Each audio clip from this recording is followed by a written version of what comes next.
نن اسسټنټ کمشنر بشیر خان او ورسره ایډیشنل اسسټنټ کمشنر صادق علي دغه وروتلی وي نن په بایپاس باندې چې څومره پمپینه وي کرش پلانټینه وي او د برفخونې چې کومې وي هغه نن د سیل کړلې نو موږ د اسسټنټ کمشنر بشیر خان پوښتنه وکړه چې توس د پېټرول پمپس او د برفخونې ورسره کرش پلانټینه توس ویل بند کړل دی ژغ نیوز ته وویل د پبلک د طرف نه ډیر زیات کمپلینټس وو چې یاره پېټرول پمپونو والا چې دی 8-10 روپۍ زیات ریټ باندې تیل خرڅوي نو هغه چې موږ وویل خیر 8-10 خو نو خو بیا هم فرق وو نو د زیات اوور پرایسنګ د وجې چې کم دی څومره پمپونه چې وو د وانه دا ټول ما سیل کړل د دې چې کم منیجرز وو هغه ارست شو دین علاوه چې کوم الیګل کرش پلانټس وو هغې خلاف موږ ایکشن واخیستو هغه سیل شو د هغې چې کوم اونرز وو هغه ارست شو د هغې نه علاوه چې کوم آیس فیکټریز دي د هغې خلاف موږ کاروایي وکړه او ورسره چې کوم زیاته کرایي وه د پبلک ترانسپورټ نو هغه موږ په موقع باندې د هغې نه کرایانې واخیستې هغه مو واپس کړې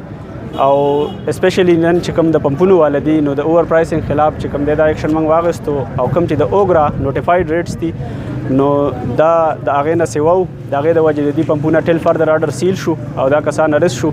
او دا چې څونه نور پاتې دي د هغې خلاف هم دا اکټیویټي شروع شول نه کرش پلانټس او آیس فیکټریز چې دي د هغې 2 ریزن دي یو خو دا دي چې دا الیګل کنیکشن دي د وابډا والا دي سره ما جرګه کړې ده دي ته موږ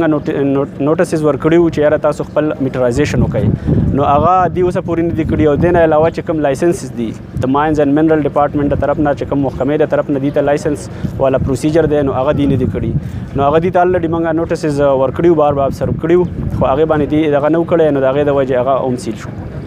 کرایه مطلب زیاته ده د ډي ای خان تاسو د ډي ای خان د ټوډي کار چې کوم دی دا هغه څومره کرایه فکس کړې ده د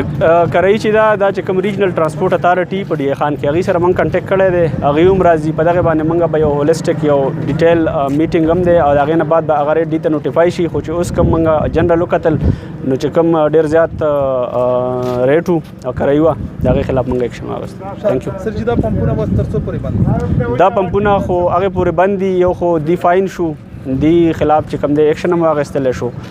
دا به هغې پورې بند دي چې تر څو پورې دلته چې څومره پمپونه دي په وانه سب ډیویژن کې د دې ریټ چې دی اوګرا چې کوم نوټیفاید پرایسز دي د هغې سره چې برابر شوی نه دا به هغې پورې بند دي